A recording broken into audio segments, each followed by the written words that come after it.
Hello, everyone. This is Carolyn Young. I'm with the Organic Council of Ontario, and we're here with our panel of speakers on the topic of poultry outdoor access. So welcome. We also have here, you'll know that we're using Zoom as our function to hear everybody. If you're having troubles with hearing or viewing, the best person to chat with, you can send a chat to, is Dora, and she's online in the background. So just to get us started off, I wanted to mention that we have two sponsors. Sorry, there should be another sponsor on there. One is Cambrian, and another is Freeman Herbs. They help to sponsor the series of webinars. The reason that we're doing this series, Your Standards, Your Say, is really to talk about some of the thornier issues about the organic review process. The organic standards, as many of you know, is basically what drives what is considered organic production, and it incorporates the rules around the principles of organic. So before we get started, I just want to make sure you are able to hear. If you can hear me, I encourage you to send a little chat to say I can hear, and let everybody know and try that out. If you have a question during the webinar, during the presentations that are going to be going on, please send it in a chat to everyone or to the host, and we will make sure that that question gets answered during the webinar, either during the actual discussion or at the end of the presentations. We may even ask you to turn on your audio and ask the question yourself so that you can get that. Please make sure that you are muted during the presentations. We want to make sure that the audio is clear, and any background noises will take away from that. Also wanted to let everybody know that we're recording the call, and this will be available to all the participants at the end of next week. However, we also will be sharing this recording with the working group and also with the public at some point in the future, so in the next couple of months. All right, great. I'm glad everybody can hear. Okay, so today we are really lucky to have a very expert panel. I'll just be giving a few pieces about the Organic Standard Review, and then we'll move on to François Labelle, who works with Valacta in Quebec, and also is the chair of the working group on livestock at the Organic Standards Review. Next, we have Lynn Kavanagh, who is working on a number of poultry campaigns with the World Animal Protection of Canada. Is that correct, Lynn? Hope I've got that right. Katrina McQuail is here with me. She's with Meeting Place Farm. She is what is in Ontario considered the artisanal chicken producer program with the Chicken Farmers of Ontario, which is a very small scale program, but gives there's a lot of pastured poultry farmers in that program. So that's another alternative of looking at poultry production. Next we have Gerald Pushman. I always get that wrong, Gerald. Who is a mid-sized egg producer, and also very much an early organic champion. And he's part of the discussion here today. Joel Aiken, a board member of the Organic Council of Ontario and an inspector, as well as the Inspector Services Coordinator at EcoCert, very much a part of the poultry discussion. Furthermore, we have a lot of really interested parties on the line, let's put it that way. So everybody, a lot of the participants are also very engaged in this process. So we welcome you as part of the discussion. I should mention that we did try to reach out to larger scale producers in this process, and we just landed with this. So we're definitely going to make sure that everybody gets a say at the end of this webinar. So just a recap for everybody, the organic standards is a document that needs to be updated every 5 years. As part of our regulations, which were previously the organic production regulations, are now under the Safe Food for Canadians regulations. Those regulations refer to a standard. So the regulations are law, the standards are a guideline, a principled guideline that are recognized in law. And those standards are, because in Canada, they are not in the law, they are set by industry. And so we have a process through the Organic Federation of Canada that then create the standards through working groups. So proposals are made back in July. Those proposals go to working groups, and those working groups are made up of industry members. And those proposals are given recommendations, which then go to the technical committee, which is a group of voters. And once a standard is set, there's always questions about interpretation. And over the 5 years in which those standards are holding for, any questions are reviewed by the Standards Interpretation Committee. The Standards Interpretation Committee is also made up of industry experts, but it is overseen and supported by the CFIA. I shouldn't say overseen. They are funded in part by the CFIA. So that's on the standard side, and the regulations and enforcement side is sort of separate. So I just wanted to lay this out for everybody. They do interact with each other. So as I mentioned, we won't get into this too much. We need to move on, but part of the reason why we have to do this process is we want to make sure our standards are up to date, but also because the Canadian General Standards Board requires them to be reviewed every 5 years, or they will be archived. As currently, the organic standards are considered an industry standard, which means that they are considered to be funded and controlled by industry as opposed to the Canadian government. However, because it's in regulation, it is also public.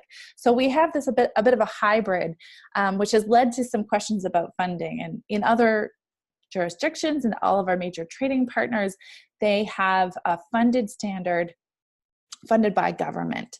And here in Canada, in order for the CGSB to remain revenue neutral, they require us to pay for any changes to the standard. So in the past and this year, we've gotten ad hoc funding to make this happen. But as you can imagine, there's over $200,000 in-kind contributions from industry towards this. And the Canada Organic Trade Association, the OFC, and other national bodies are pushing hard for government to take ownership of the standards, as they say. So just so that you are all on the same page about the standards and their funding. So in terms of the timeline, there's going to be a technical committee meeting in March to review the draft updates and to vote on them, I believe. Now, Francois, you can tell us more, but once there's a draft, that will go out for review publicly. And I know that it's because of some of the touchy issues that the working groups are dealing with, a lot of the proposals are still not clearly have clear recommendations behind them. So it has to be a process. It is a process. The groups and the technical committee, they work on consensus and voting, and so it's fairly it involves a lot of discussion, as some of our panelists know. So without further ado, I'm going to if you are interested in finding more about the standards, here's a link, and you can always get in touch with these folks. I'll be sharing this again. Without further ado, I'd like to invite Francois to start his presentation and to give us a bit of an overview of the issues and solutions from his point of view for poultry or outdoor access. Francois? Yes, thank you, Carolyn. So I suppose you're going to move the slides. Huh? That's how it works. Okay. Okay. So thank you for the invitation. I will start right away with the first slide, which is talking about one of the main standard where it's really telling us that all livestock certified animals should go out. And so you have it there in 6.71. So it's really to accommodate the health and natural behavior of the animals. That's really the part where it's important for most of these livestock. And then we go in details to describe what should be done to provide, you know, a good outdoor access. That's one standard, but if you go through the standard, you can see that coming back at many places. So the next slide, when we talk specifically about poultry, there's some issues, and it's not new. It's been there since at least the last revision, and probably before. I was not involved before. So it's really two main reasons. We have much bigger flock size than we used to have, and for those flock, this is much more difficult to get the birds out. And the other point is really, you know, for all of these operations, most of them are not designed to encourage outdoor access. So that's really the two main factors why a lot of birds are not going out, really. The next slide. On the other hand, we have, of course, people marketing their organic poultry products with, of course, a lot of emphasis on the access to outdoor, and I think everybody experienced that, you know, talking to consumers. When they think about organic, they think about outdoor access. So that's really the two parts of the issue we have here. The next slide. So the first part I want to talk about is really what's really to understand how those birds are behaving and what will make them go out. So at the last revision, we had a literature review done by Monique Bestman from the Louis Bach Institute in the Netherlands. So I will summarize, you know, the information she gave us back then. So we can go to the next one. The first factor is training of pullets. So like any livestock, if you want to have your animals go out, you have to make them learn that when they're young, or at least it's more easy when they know it when they're young, and it's the same for cows, for any livestock. So they have some research on that showing this is really important, and at minimum the pullets should have access to winter garden or a covered porch that is mimicking somewhat the outdoor access. The next. The flock size, we talked about that. There's been a lot of data on that. The more the size of the flock increase, the less the animals go out. Can go to the next slide. In this case, in Europe, most of the standards will talk about a flock limit around 3,000 birds, 4,000, depending on the type of poultry. You can have a very big flock, but you have to divide it into smaller groups. In the last revision, we had something done about that. We agreed to have a limit at 10,000 for the layers only. So we're not there, but it was a start. Next slide. Number, size, and location of popples. If you want to have the birds going out, of course, they need to have access to enough doors. So that was very well done in 2015. This is exactly the standard we accepted. So on this issue, everything is very good. We don't need to work on that anymore. Next slide. Shelter on the range. This is having to do with the behavior of the birds. When they go out, they don't want to be out in the open. They were forest birds, so they want to go from one tree or from one shade to another. So that's really what they're talking about. So there's a lot of information on, you know, how it should look, but roughly you need to have 10% of the range covered, distributed over the whole range, to make sure those birds will cover the whole range. Next slide. And last, the type of breed. This is really specific for broilers. They showed that slow-growing breeds have a different behavior. There's more perching, walking, scratching, exploration, so they're more active. And if you're looking to the commercial breed we have, fast-growing breed, well, the behavior is quite different, as we know. So that's why there's some standards in talking about that. So it's one way, at least, to make the broilers go out more easily. Next slide. So that's really the information for the literature review. Now I made a summary of, well, just to let you know, when we're looking at revision of standards, it's because we have equivalency agreements. It's good to know what is done in other countries, in other certification. So that's really the summary of it you have there.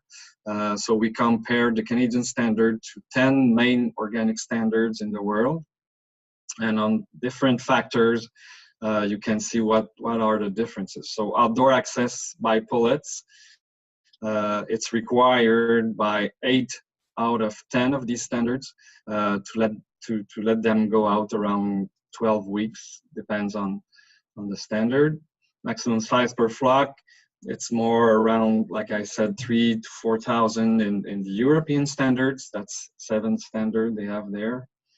Pop holes, 2 meters per 1,000 birds, again required in 8 standards.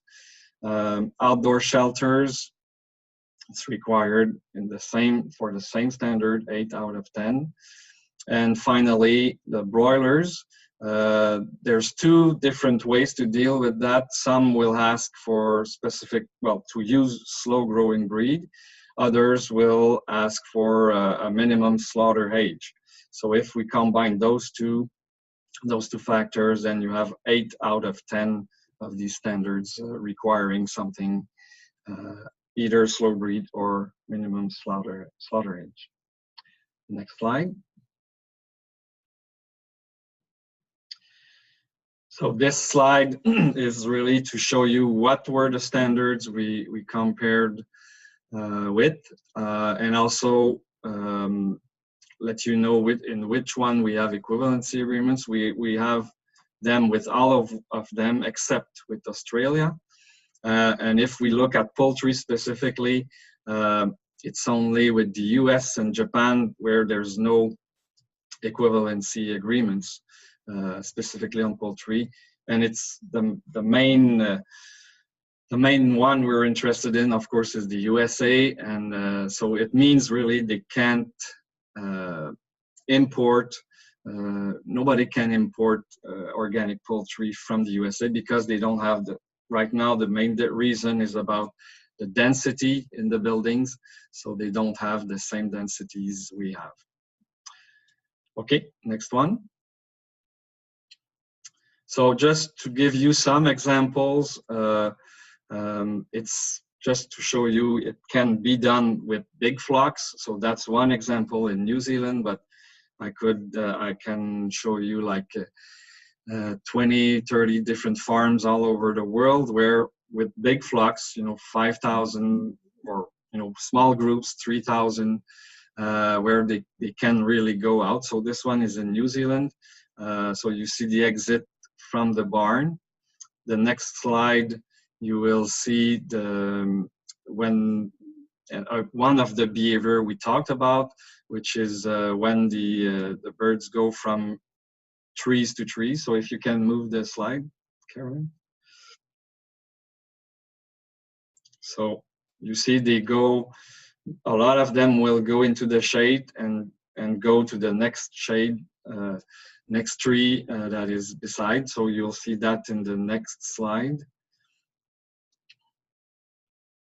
where you see the whole range with the trees, and up there you have a place where they're dusting. So if you can, this is a video, so you can find it on the internet, Otaica Valley free range eggs. This is really, it really shows what the normal behavior of the poultry is. So we can go to the next slide.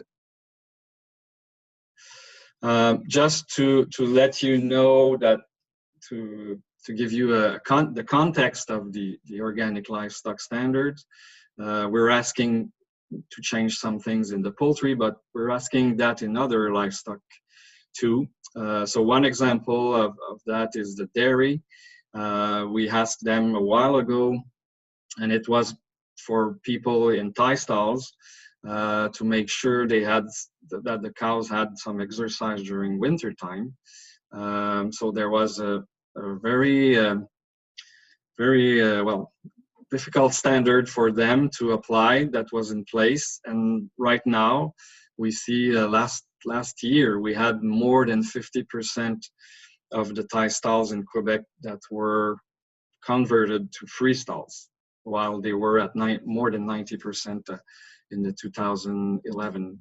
And there will be more in 2030, what we're discussing now, and it's gonna be accepted at the TC. We're asking, they will have a prohibition, in fact, on tie stalls completely in 2030. For the swine, there's also some things happening at this revision. The access to outdoor standard 2020, for this revision, there's new pasture rules, but in case of swine, pasture is not mandatory. But what is clearly said and detailed is that they have to, the outdoor access is mandatory. So they have to have an exercise area if they don't use the pasture for different reasons. So just to show that other livestock are also doing a lot of improvement in their standard. The next slide. So yeah, I'm finishing with that. So the question really, when we're talking in the revision of standards, is what type of standard do we want? So is it something like we see mostly in Europe? This is an example of an organic certified poultry farm, and I show this picture mostly to show that, you know, it's not mandatory to have trees. You can have other types of shelter to provide shade and shelter, of course. The next slide is really to show the other example. We can go on, and it's US certified organic poultry, where you have thousands, if not millions of birds in different barns, with very green pasture or run, but where there's no bird. So this is really what's happening in the US. This is allowed. This is organic certified poultry. So is that the kind of system we want to have here? So that's the choice we have. The next slide is also to talk about the situation in the US because of these animal welfare standards that are lower than most organic standards.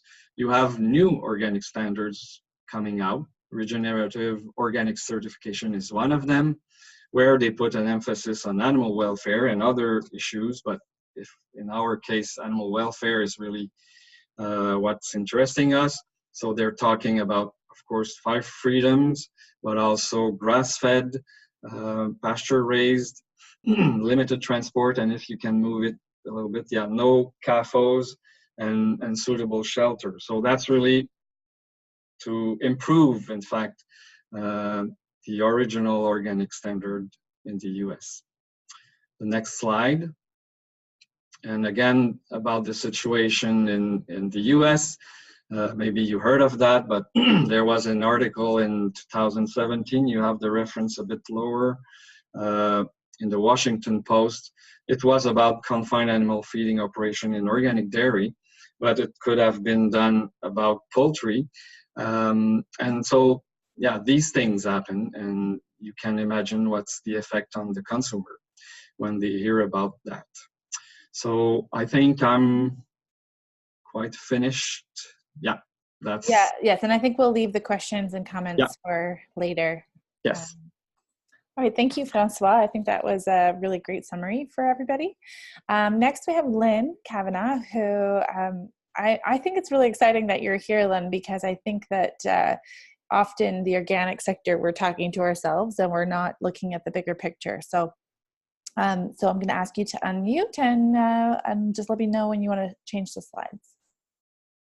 Great, thanks, Carolyn, and thank you for the opportunity to talk about animal welfare in farming, and with some attention paid to outdoor access for poultry. It's not my outdoor access, and the implications isn't my area of expertise, but I can speak about welfare issues with some reference to that. And I wanted to say too that video that Francois showed, I encourage you to watch it if you haven't seen it. It is really something to see those birds come running out of the barn. I saw it some time ago and it's quite amazing. Loved it. So next slide, please.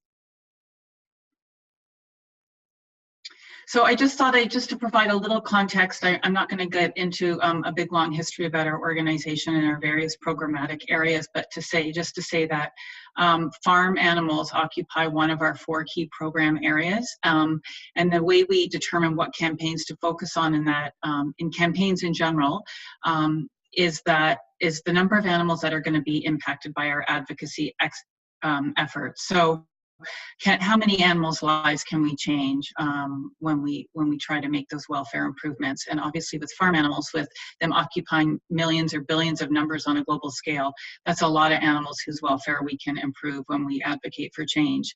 We also look at the duration and severity of suffering. So sometimes the suffering is so severe, but the animals' lives might be short, or sometimes there's a small number of animals, but the duration that they suffer if they're in a certain situation for many years is so intense that we will make that the focus on a particular issue or campaign, and bear bile farming would be a good example of that. On the other side would be poultry farming, broilers. As we know, in conventional production, they live for a very short amount of time, but I think it's pretty, the consensus is pretty clear that they suffer quite a lot, mostly due to the breeding that has gone on over the years. And then we look for long-term sustainable outcomes, so something that's going to stick, advocate for those changes and that they can be implementable and feasible in the long term. Next slide, please. And so when we talk about farm animal welfare, we talk about, is there one slide before that? Or no, this is it? Okay. Sorry, Carolyn, no, that's it. Can't remember my slides. So it's, we talk about a life worth living. So really, when we're talking about farm animals, it's really about animals are at the center of farming, so that we want to ensure that their needs are being met and that they're not experiencing having negative experiences or suffering. And so it's really about having a good quality of life, or what we call a life worth living. And so that would be, ending confinement and overcrowding, practices that cause suffering, pain and distress, such as surgical procedures, and then opportunities to satisfy their behavioral needs. Next slide, please.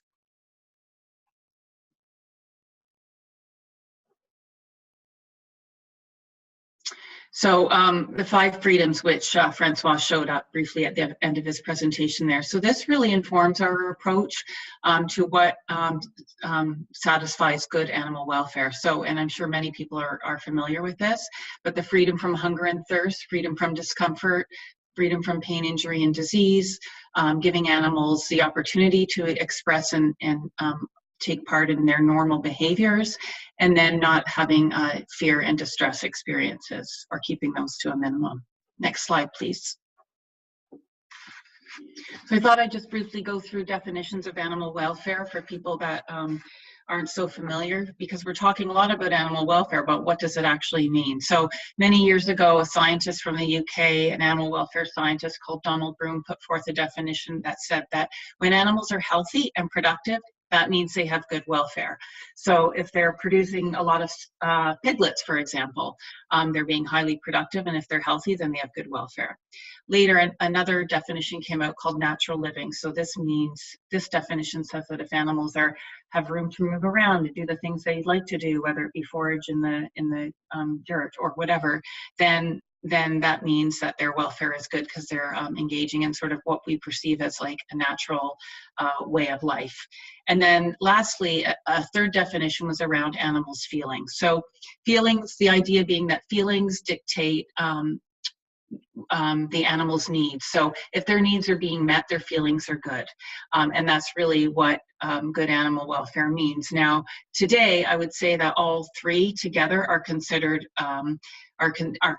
necessary in order for an animal to have good welfare, and that's why you see the overlap in the Venn diagram here that I used. But just by way of example, if we look at the first definition I've mentioned, animals have been genetically selected for high productivity, whether it be a lot of piglets or a lot of eggs and egg production. And so they might be producing a lot and they might be healthy, but if they're confined in a battery cage or a sow stall, you can say that they're probably quite distressed and anxious, and therefore that's really not a well-rounded view of animal welfare. Hence, the three definitions together are really a good solid way to describe what animal welfare is. Next slide, please. And so when we look at our campaigns and what we focus on, and then the kinds of conditions that we want to see and we want to aspire to for farm animals, and right now we have campaigns focused on pigs and broiler chickens. In the past, we had a campaign for many years called our Cage Free campaign. So that was encouraging producers, the industry, and consumers to go for cage-free eggs, so free-run or free-range eggs. And so they could be outdoor, but not necessarily a well-run indoor aviary system or a free-range system, as long as those welfare needs were being met, would be what we would be asking for in a cage-free campaign. But as I said, right now we're doing pigs and broilers. But really, generally speaking, the kinds of things that we look for when we're advocating for change, whether it be pigs, chickens, or dairy cows, would be good space, so no confinement, no overcrowding. Like, animals need to be able to move around, having their behavioral needs met. So that could be things like enrichments, but it could also be lighting and air quality, and then the painful procedures, as I mentioned. And if they can't be phased out, then having pain medication to mitigate that pain experience.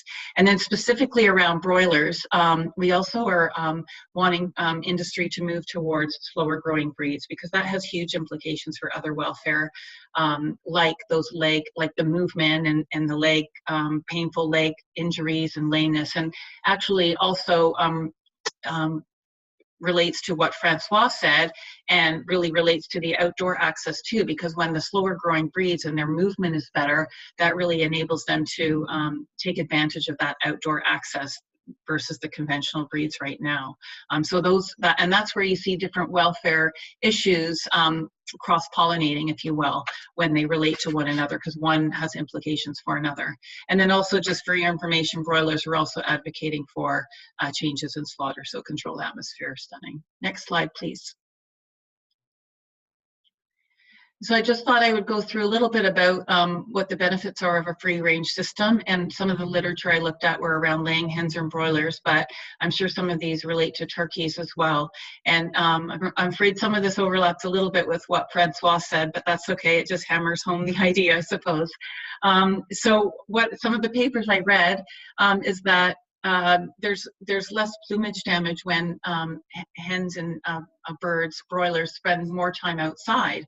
So, and that could relate to a couple of things, like there could be the injurious feather pecking behavior if they're spending a lot of time indoor and it's more crowded. It could also relate to, one suggestion was that just the birds are simply rubbing up against more the indoor structures. So, but still, the fact is more time outside means better plumage.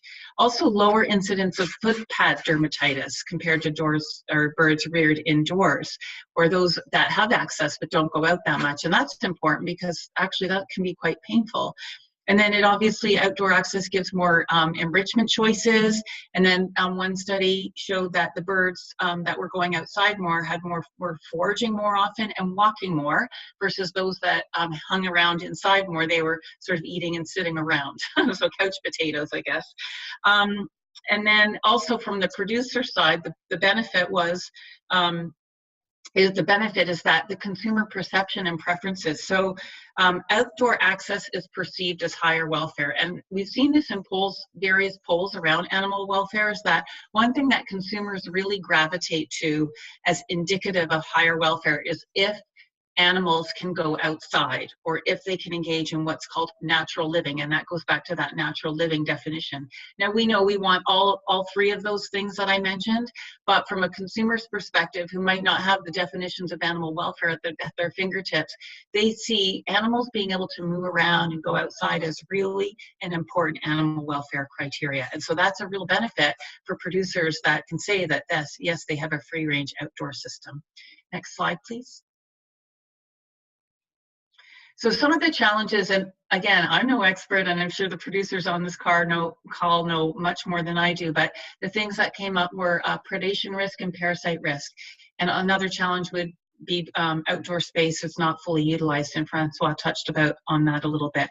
But first, on the first 2 points, the predation and the parasite risk, I just want to mention is, when we were advocating for a phasing out of sow stalls and a phasing out of battery cages, and we know that there can be detrimental aspects to having those improved welfare housing systems, such as fighting or the feather pecking in a cage-free or group housing for sows type system.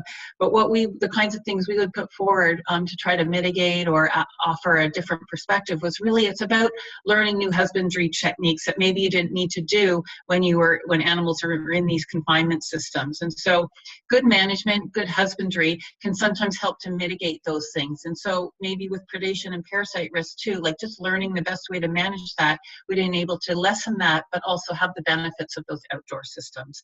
And so I'm sure there's literature and expertise that can be shared from other producers on those aspects.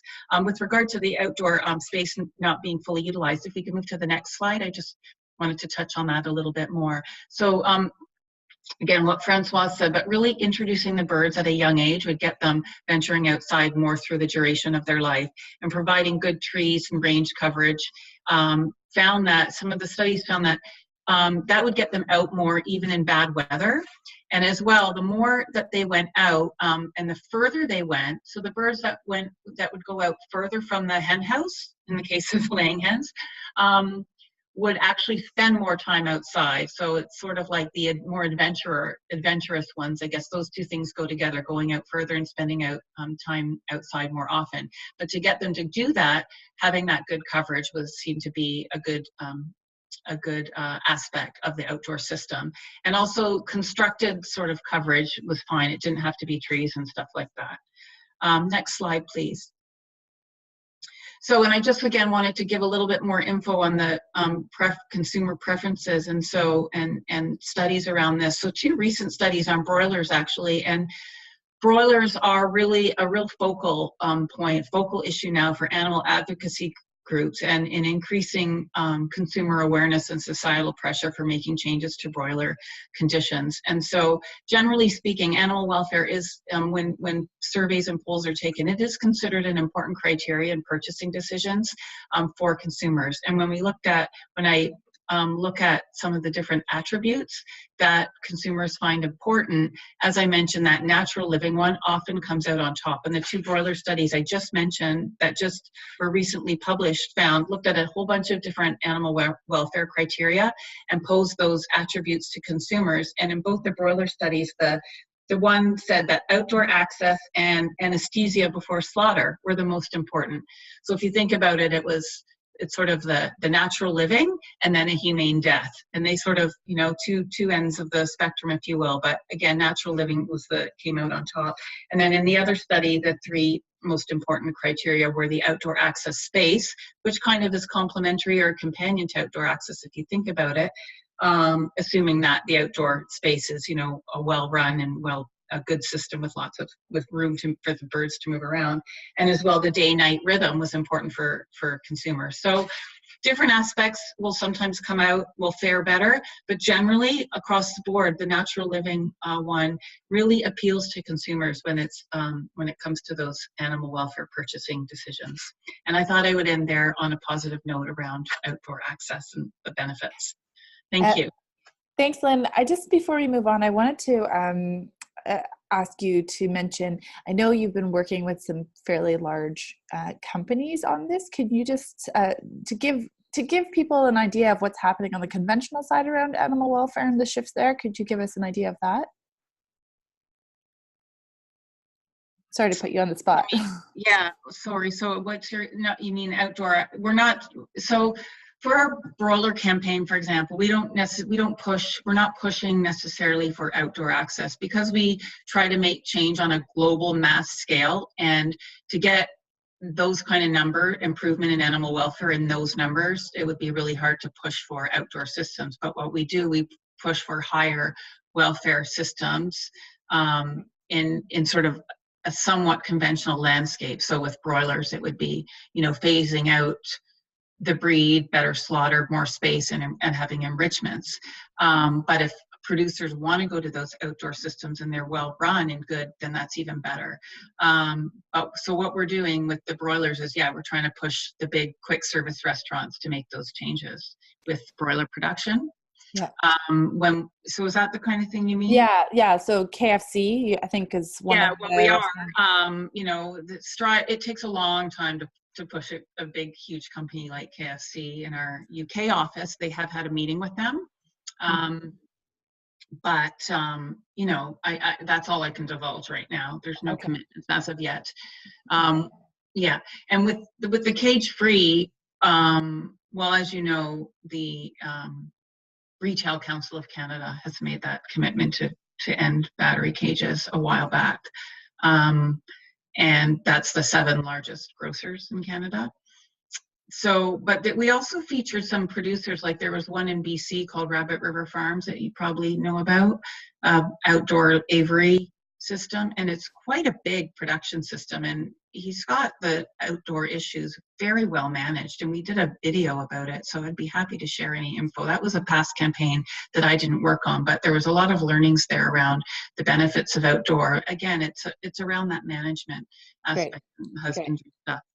Yeah, so sorry to put you on the spot there, Lynn. I just wanted to bring the point home to people that there are shifts happening across the board, not just in organic. So thank you very much. And let's move on to Katrina. So from KFC to Meeting Place Farm. Thank you. So yeah, the questions that I was asked to answer were, how do the organic standards fit or not fit with our farm operation? And then are we happy with them and would we want them to change? So a little bit about us. We are a small scale certified organic farm. We started out raising 300 meat birds and having some laying hens, and currently we do about 900 meat birds in the artisanal program with the Chicken Farmers of Ontario, and have 100 laying hens through the summer.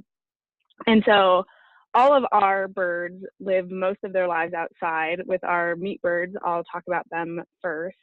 And Carolyn, you can kind of flip through the slides kind of every minute or so.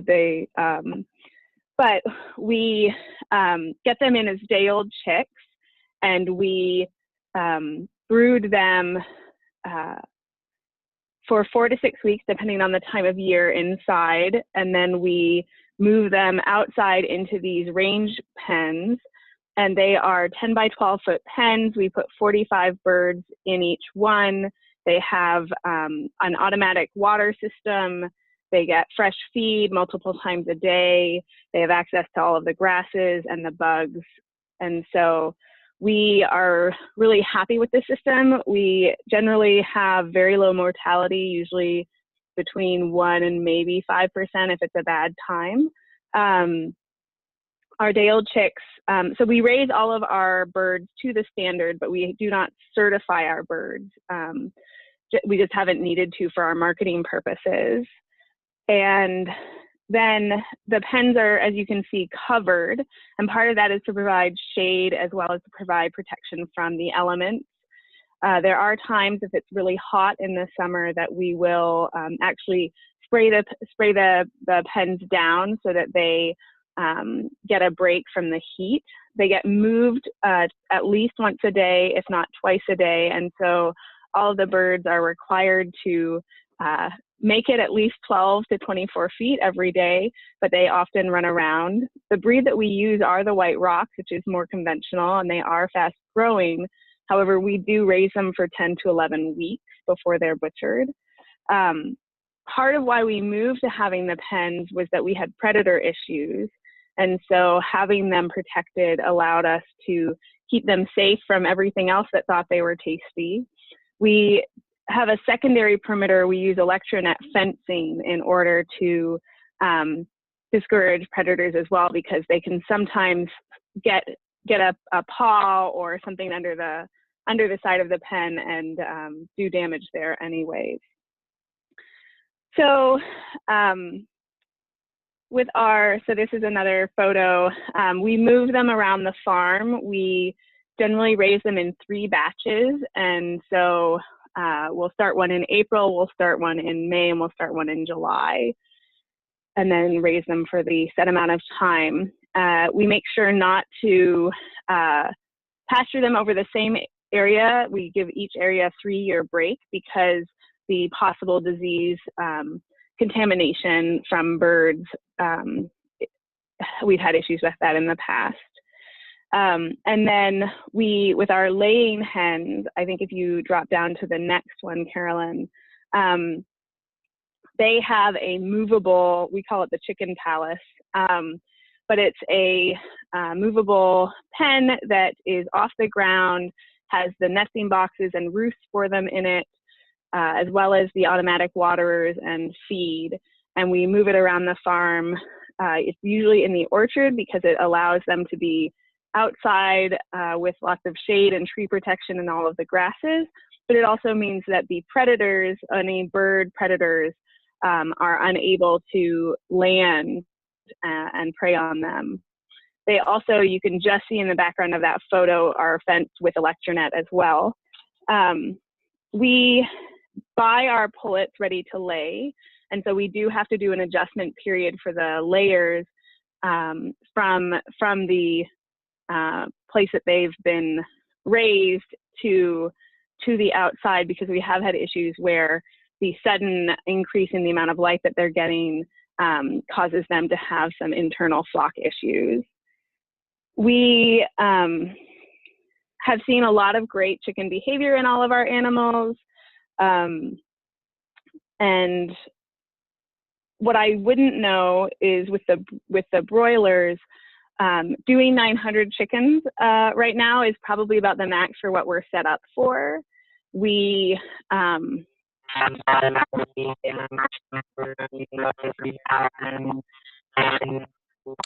Katrina, you've turned into a robot somehow. We know your voice is digitized. Maybe that's the internet, but do you want to just try speaking again and see if there's anything? Hello? No, we might have to come back to you. Okay. All right. Sorry. Okay, so why don't we come back to you after Gerald gets a chat, and we'll see if it works then. Sorry about that. Okay, Gerald, are you ready to go?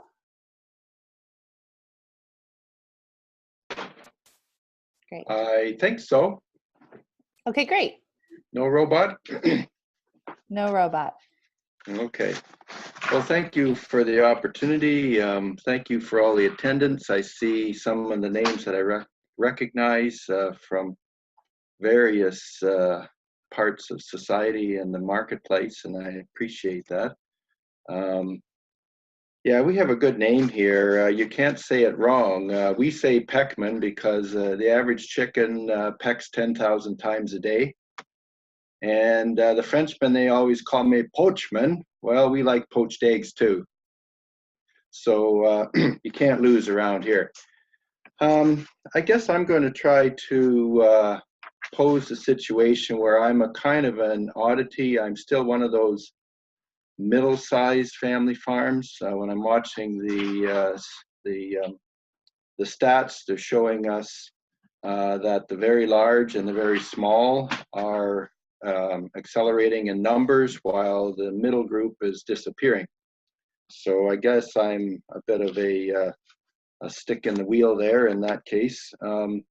We do have 6,000 laying hens. That's in the context of the average laying flock in Ontario being 24,000. 3 years ago, we went from a free run, that's an open barn concept, to an aviary.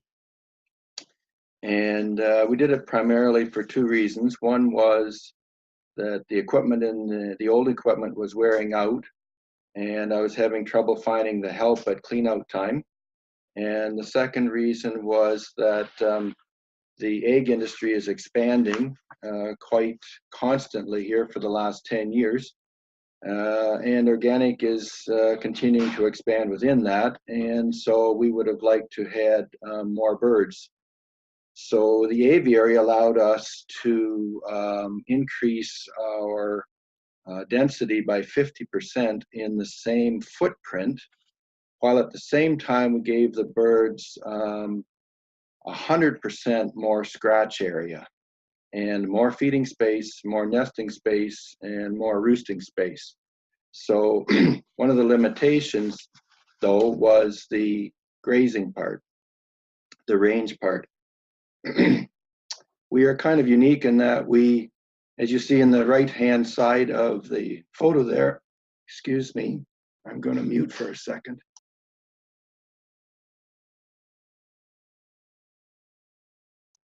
I hope that goes away.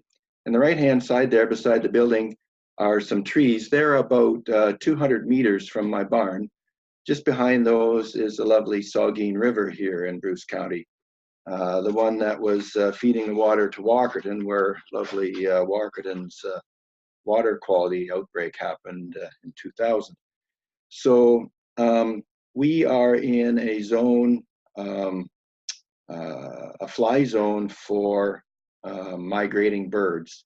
So the two shoulder times of the season, spring and fall, which are the ideal grazing times as far as growing grass, we really should not, and every year we get an amber alert.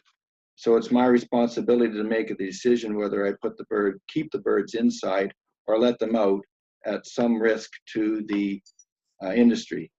And for anybody who doesn't know, a little dropping of avian infected manure the size of a dime will kill 1 million birds in a matter of hours. It's very virulent, it's very dangerous, and it's something that is very infectious. So, you know, I could contain it in my barn, it wouldn't be such a big deal, but it's so infectious it gets out in the environment and spreads further to other farms very, very quickly. Feathers and dust and so on. So I have to think about that when I'm letting my birds out. I'm a second generation farmer on this farm. We are animal lovers. Every day we get up and we're surrounded with animals. So I get a thrill when I see that Australian video of Francois there where the birds are running outside in the grass, and there's no greater thrill than that than to experience it yourself. However, we have a situation where I would say, and I make these kind of stark statements sometimes, hens and grass are mutually exclusive. And that, I mean, is every time a bird outside sees a stalk of grass, she looks at it, she looks under it, she gives it a good scratch with her claw, and looks for the worm and the insect beneath it. And when she doesn't find it, she eats the blade of grass and then looks for the next plant. she destroys every grass plant by the roots every time. So it takes me a whole year to reestablish that.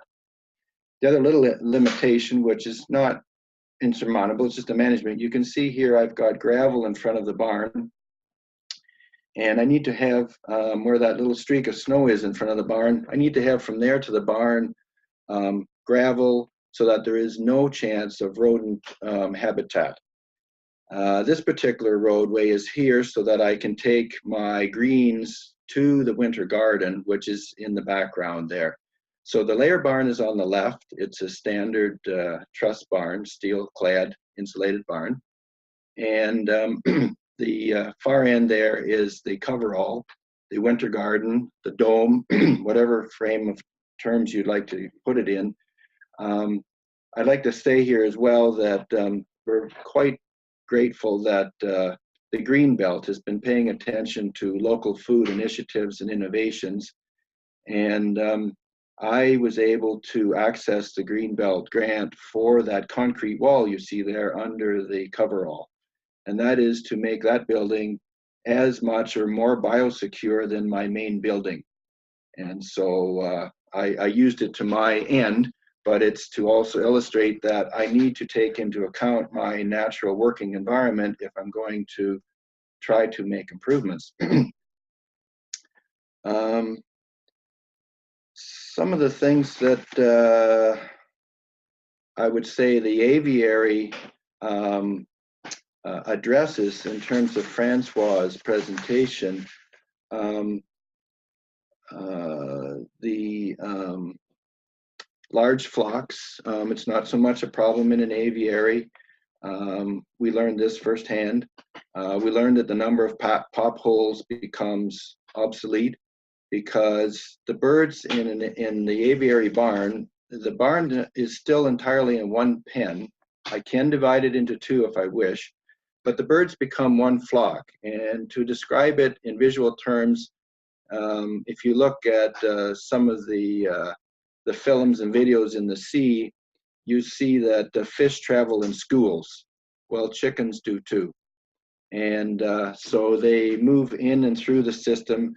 The aviary system, because it's in two tiers, the upper tier about 5 feet high, the birds learn to climb and jump and fly.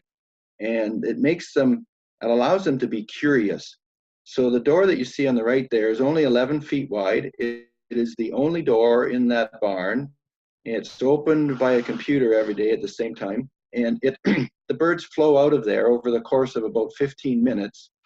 About 3,000 of the 6,000 birds flow out of the main barn into the winter garden. We haven't yet decided what flooring belongs in the winter garden, so it's bare soil. In this case, you'll see bits of gravel there, and it's frozen solid. It's -20 today. When they're out there, they go out there without a problem. We've resolved the upset of the barn environment when you open a door like this in the wintertime by putting our exhaust fan at the farthest end of the winter garden. So the exhaust air and the incoming air does not change in the barn. It just goes a little further to get out through the winter garden. Excuse me.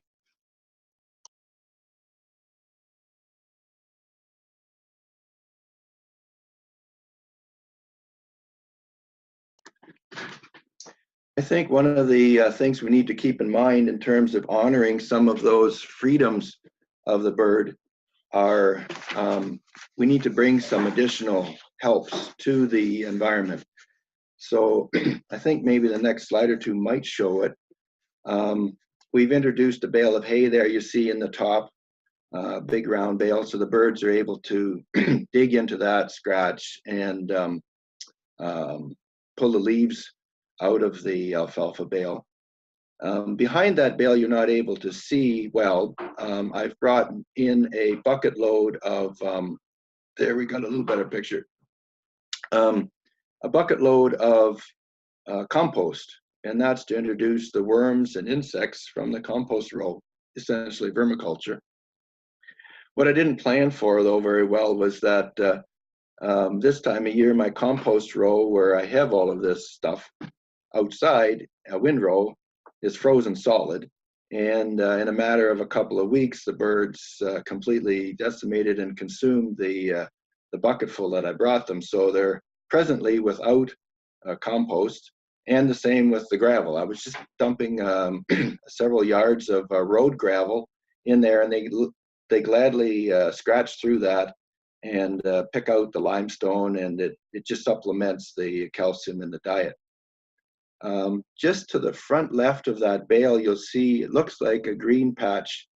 Yes, thank you, Carolyn. My son had just finished feeding. Yeah, now when I look more carefully, all of those groupings of birds are actually feeding on some sprouted greens. We thought that feeding greens indoors would be a more sustainable practice for our birds in terms of creating a better environment. My records over the years, because we do change our flock in June, July, and so we have the barn empty for a week or two, the birds are learning to lay, so they're kept inside for several weeks until they do learn to lay. It generally coincides with the drought that we have here. We are to the lee of Lake Huron, so we have some pretty volatile weather. But we generally have a drought, and there's no grass and no good grazing conditions out there in the summer.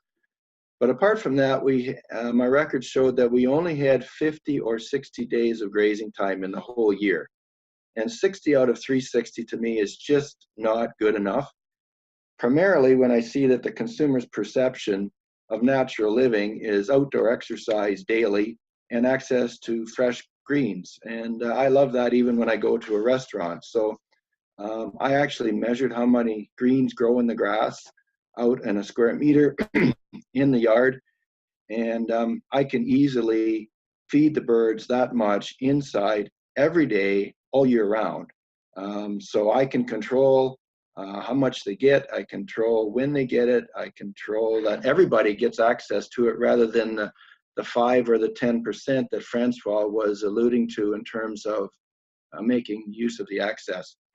One thing I did learn about the aviary is that the birds do access the outdoors much more willingly, freely, and that in itself creates a huge problem.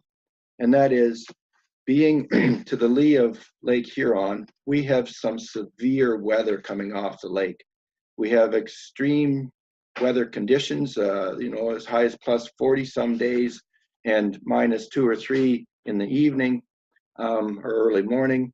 But we have these thunderstorms that sweep through with violent tornado force winds, driving hail. And it's not all the time, but it does happen periodically. And I just cannot bear to see my birds out there caught in that. And so I'd like to protect them from that.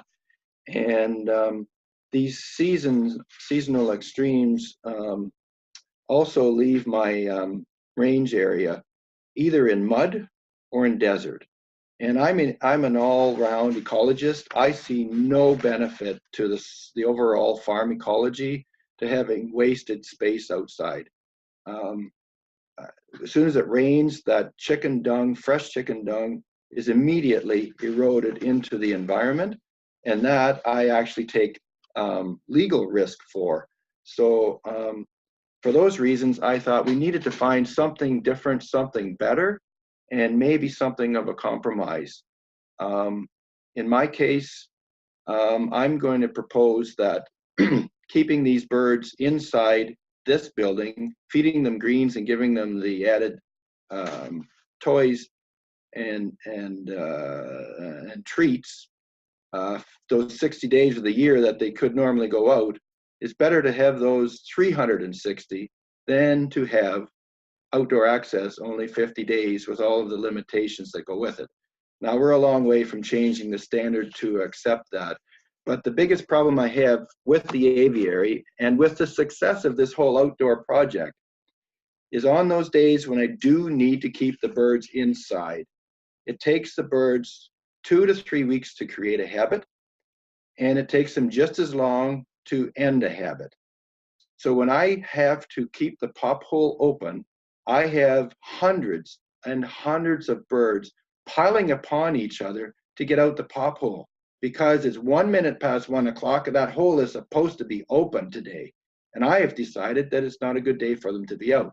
And I've had severe smotherings of birds inside from this problem. So for these reasons, I propose this as something for discussion and leave it open. Thank you.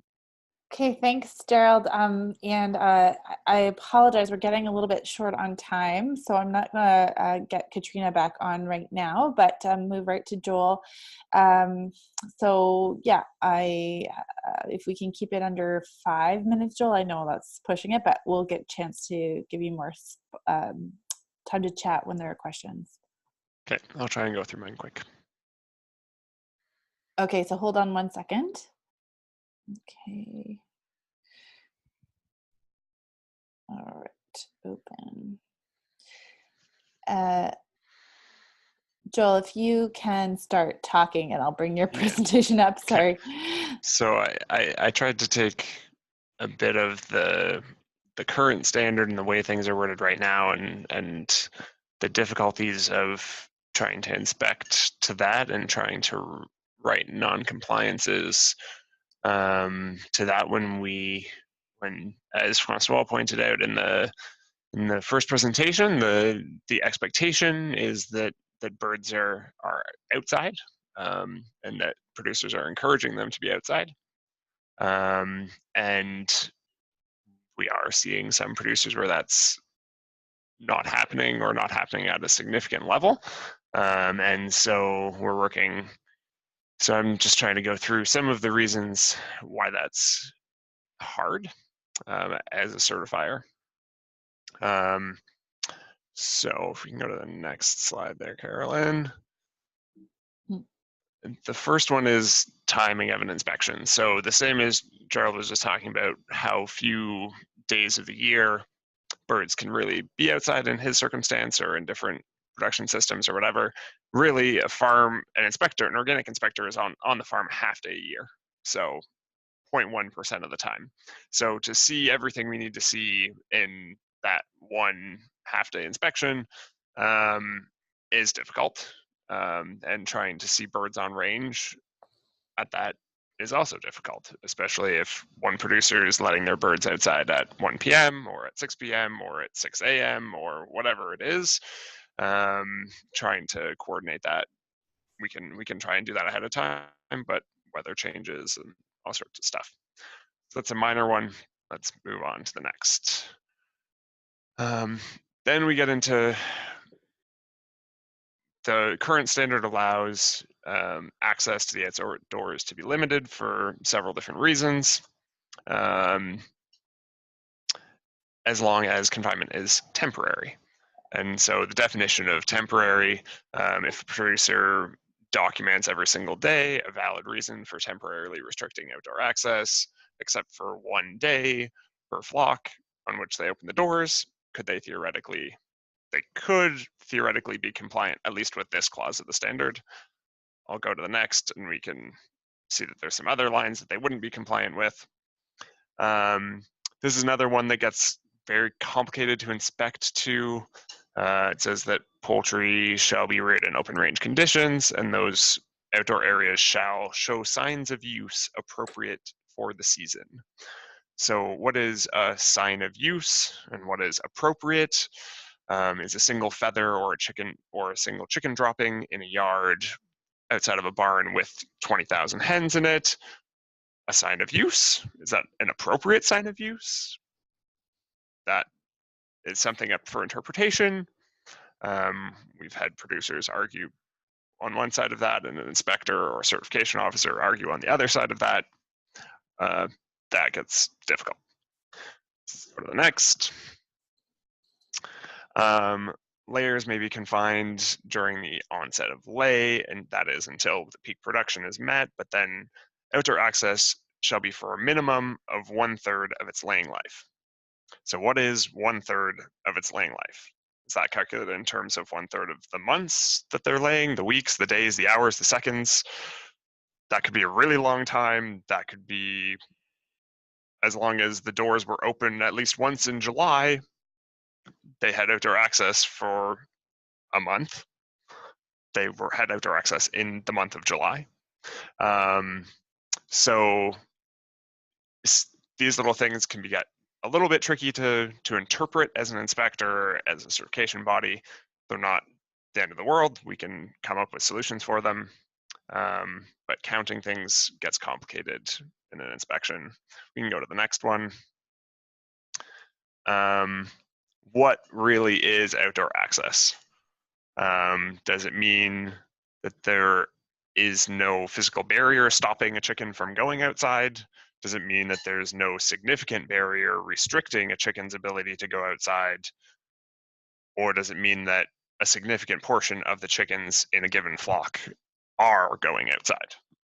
Those are three very different interpretations of outdoor access. Yep.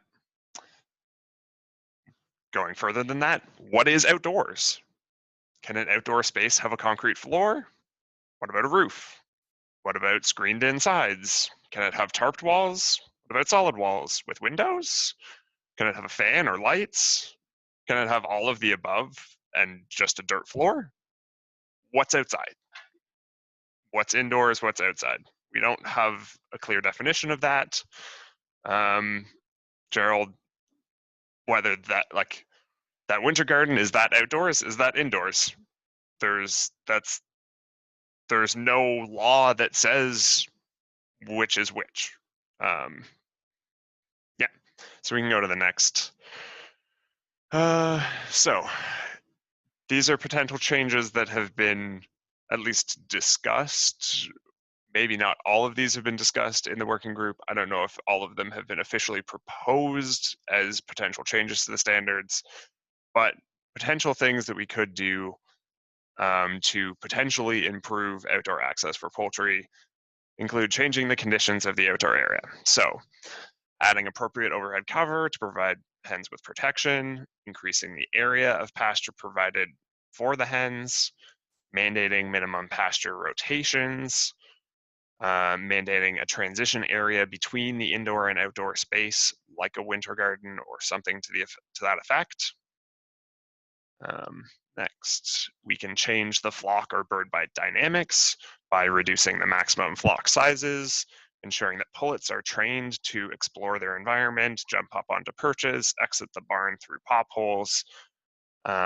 We can mandate specific genetics that are more active, or we can prohibit certain problematic barn types. Then the next one, we can modify some things around timelines. So for broilers, we can mandate maximum growth rates or minimum slaughter ages. We can try and extend that life of that bird so that they have more opportunity to interact with the environment and to get outside. For layers, we could potentially mandate hens that if your changeover of your hen flock is right in the middle of grazing season and you're withholding them until they're getting to peak lay, so then they're hitting peak lay just as they're not able to go outside anymore, and then they're inside for the entire winter, maybe that system just doesn't work in organic. I don't know.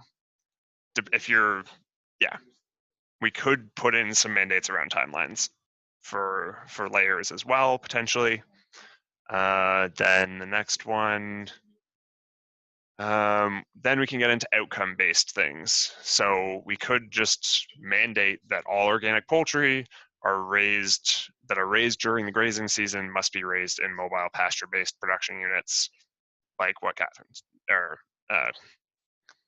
McQuails are doing, unless a producer can demonstrate that their barn is managed in such a way that at least 50% of the birds are using the outdoor space on a regular basis when the conditions are appropriate. Yep. The other side of the coin is potentially we could make some changes to the standards that would at least make it more clear and consistent to apply.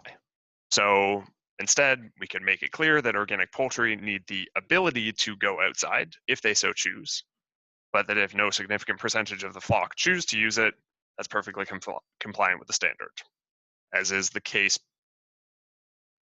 In the US, this is basically the status quo. Whether it's clear in the standard that that's compliant or not, I think we could have a bit of a debate.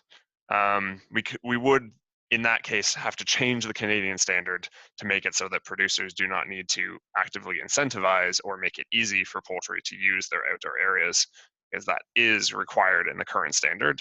So producers that weren't doing that wouldn't be compliant. I think I put on the next slide. There we are. Yeah. So outdoor areas shall provide protection from predators and be managed in a way that encourages use by the birds.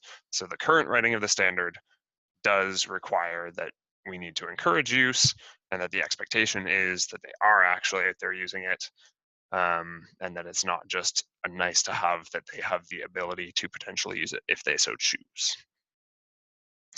So I think that's the end of mine. Yep.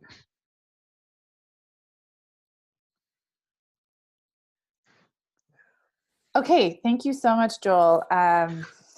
Clearly, this is a subject that requires a lot more discussion, and we have kept our webinar to an hour and a half.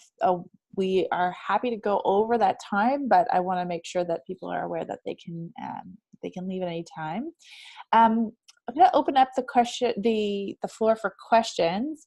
Anyone who wishes to ask a question, you can send a chat to everyone, or and if you do send a chat, send the question to a chat, we would be happy to give you the microphone to ask that question.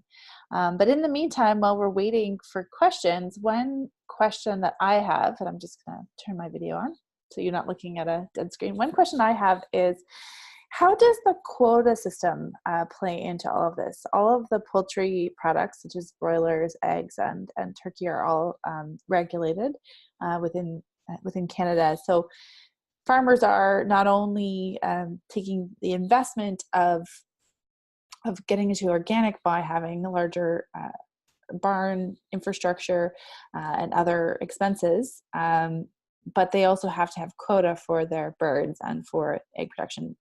And sometimes quota doesn't always match different production processes. So I'm curious how the standards are interacting at that level. I'll ask that to Gerald and Francois. Make sure you unmute yourself. I see Francois is still muted. For layers, there's no minimum number of birds, so there's no issue there. The one issue I can see from Joel's presentation is supply management in eggs is a national program, and we need weekly supply of eggs, so we have a weekly turnover of flocks across the country. So I, as a producer, have a home week, and I'm obligated to change my flock on that same week every year.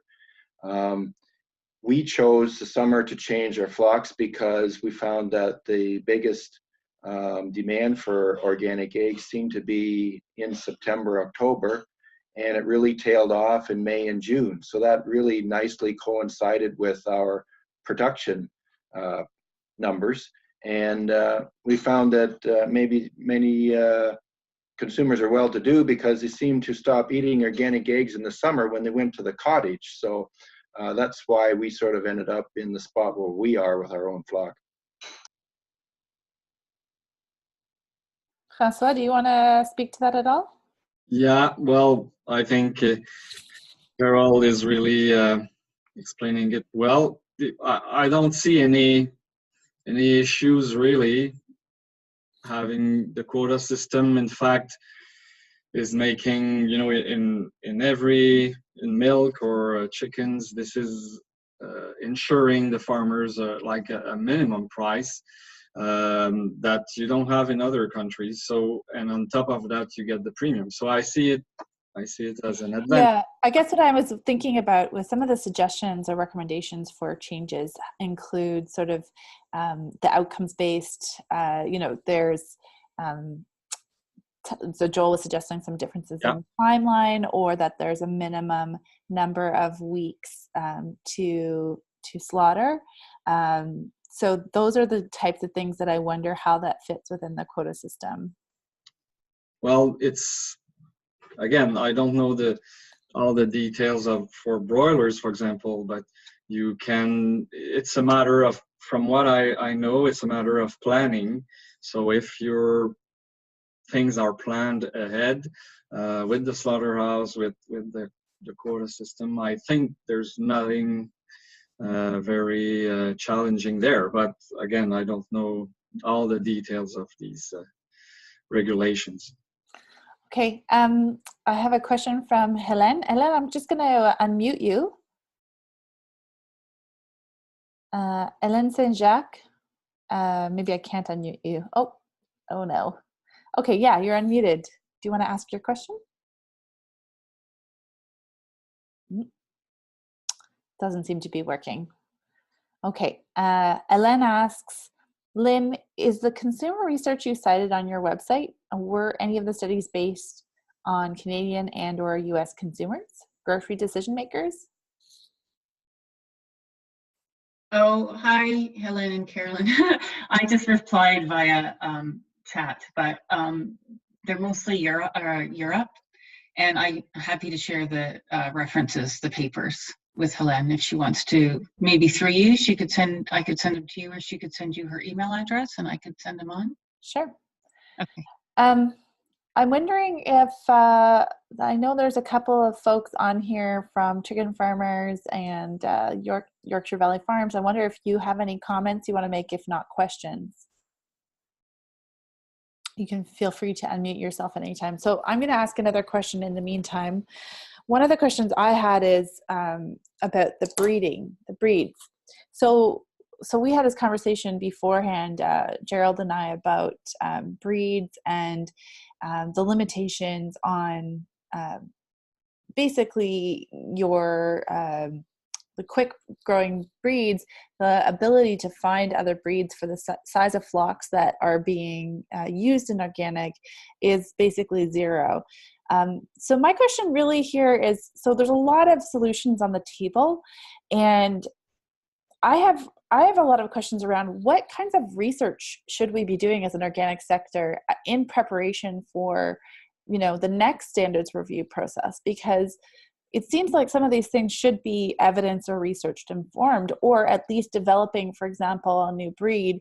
If that's something that we want for organic, how do we prepare for those kinds of things? And the standards should be sort of hand in hand with developments in the sector so that we can constantly be pushing the envelope, whether that's the standard comes first or research comes first, I don't know. So I guess my question to you all is, if you were to invest in research that was related to poultry and outdoor access, or organic poultry in general, what would you invest in to help you make some of these decisions, or even just to help meet some of the standards going forward?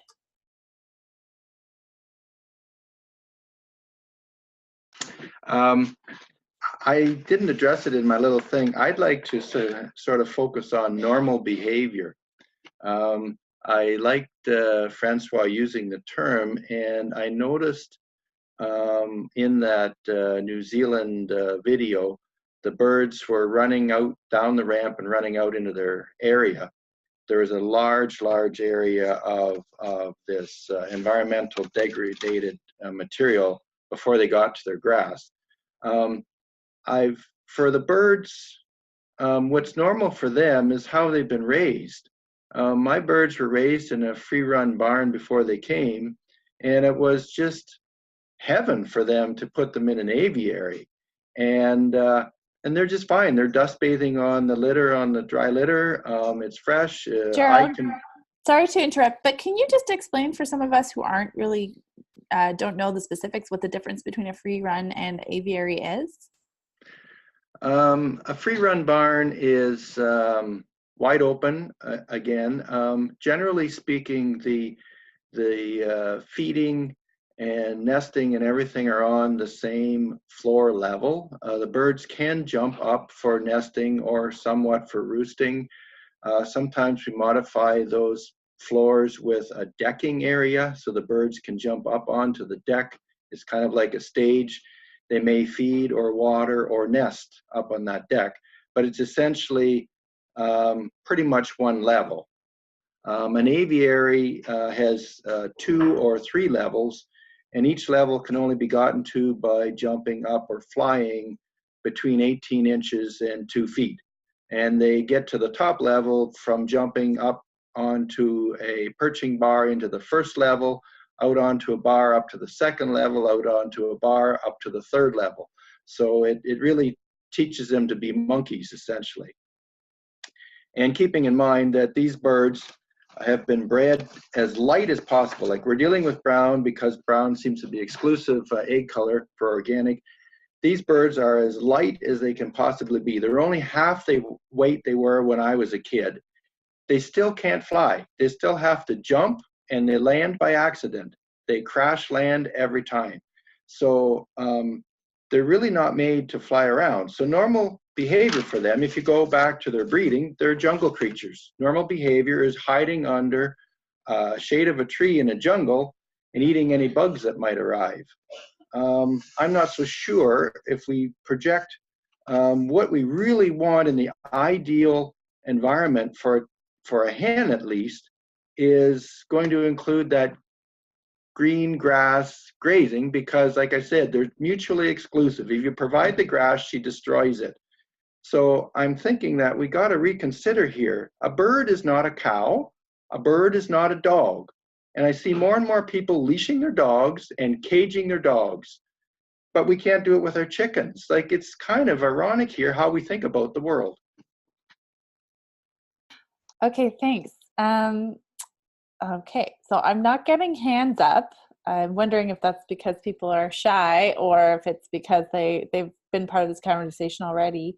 So I'm just going to ask, so we have 1 more minute left. So people, if you do want to ask a question or make a comment, now's the time. Did you want to say something, François? Yeah, I can comment on your question. I think first of all, we need to look, regarding research, we need to look what is done elsewhere, and there's a lot of it done in Europe mostly. But of course, it would be nice to have things here, and experimenting system like Gerald is having. Is it better to work with trees? All of this discussion about, of course, poultry is not a cow, but even a cow, when you put it in a small pasture, it will degrade its own pasture. So there's a relationship between the number of animals, the size of the range, and how they use it. And yes, they try to destroy that, but we have the same issue with pigs, and pigs with the new standard we're having now, we're making it clear that, well, when the pastures are degraded for whatever the reason, then they have to go to an outdoor access, exercise area or whatever. So there's a lot of things that can solve these things and move us forward. And of course, we're not going to solve that overnight. But there should be some significant steps toward these principles of organic agriculture. This is what the consumer is asking. Okay. Okay, James Sculthorpe is going to just say something, so I'm going to, I don't know if I can unmute you for some reason. James? Okay, I'm going to try unmuting all and see if that helps. Everybody can speak now that is able to. But James, you're not allowed to speak. I don't know why. Try. You can't hear me now? Oh, no, we can hear you. Okay, that's good. Okay. Just back to the supply management challenges. I think one thing that is overlooked is that there are minimum requirements in supply management. So we do need to be cognizant of that. I think there's a lack of understanding of some of the, Gerald touched on it in layers, but in broilers, there is a scheduled system. So if we're looking at breeds that go outside those regular systems, that could compromise some at the processor and the grower level. So something to be mindful of. We know that they've made some, so chicken farms, there's someone from CFOs on the line here, but there have been some compromises made for some of the smaller scale programs, but Correct. I don't know how that works for everybody else. There have been movements there, and it's been great for some of these producers, because I think what it does is it brings more diversity into the types of products available. I think an interesting thing that you'll notice, even with removal of supply management barriers around that, the slower growing breeds are still have not been widely adopted. And I think something we need to be mindful of is that the organic consumer is very different than in Canada is very different than the organic consumer in Europe. So I know we're trying to look at other best practices, but we also need to remember who are our customers and what are they looking for. So something to be very important as we move forward on this. And I think we talked about continuous improvement in dairy and swine. I would argue that poultry started far ahead of those two industries. I mean, that we always had free access in the barn to our birds. We weren't tying them up like they were in dairy. So I would just argue that some of these other animal groups are just catching up with poultry. And so again, whether we stretch because of things going on in different environments, I think we need to be mindful and cognizant of that as we move forward. Just my 2 cents. Okay, thanks so much. Well, I don't think that we've come to any conclusions here, but I do want to say that I think first of all that there is a need for greater supports, and so for things like consumer research and just gonna mute everybody again quickly. Sorry. There is a need for some of us. So there's the evidence on animal welfare, and there's also the evidence from other standards. But I think that some of this back and forth isn't really clear unless we do some more research on it. So that's something that I do want to encourage the government of Canada and the Organic Science Cluster to look at. Maybe some of our science and research should be tied to the standards and how we move forward with it. But also, as we think about, the organic standards, the increase in demand and this need to constantly move it forward, as Lynn was talking about, there are lots of gains that are being made in the conventional system that organic needs to stay ahead of. So I think that there's a need to consider where we are now, where we want to be, and what are the things that we want to change in the industry, but that are going to need some time to catch up. So that's all I'm going to say for now. And I think that there's been lots of great discussion here and lots more discussion that needs to happen. So I want to thank everybody for joining us here. Sorry, I never talked about the Organic Council of Ontario. We are an association that represents the organic farmers and businesses here in Ontario, and we're a member of the Organic Federation of Canada and the Technical Committee. So this conversation is helping to inform us and our members. And you can look forward to, there's a couple things that are related to this work that might be interesting to you. We did do some market research on pricing and demand for products in retailers for meat specifically. We have a report coming out on that. And we are, interested in looking at more data exactly on this kind of thing. What are the production types that are within organic? How many producers are out there? And that's something that we're working on right now as well. So thanks again to everybody. If you want to get a copy of this recording, we'll be sending it out in the next week. And we do encourage you to provide us with your feedback on the webinar and any future webinars you'd like to see. So this is the last of our series at the moment. And we appreciate all of your time. Thanks so much to the speakers. If any of the attendees have other comments or questions, please feel free to send them after the fact. All right, thanks so much, everybody.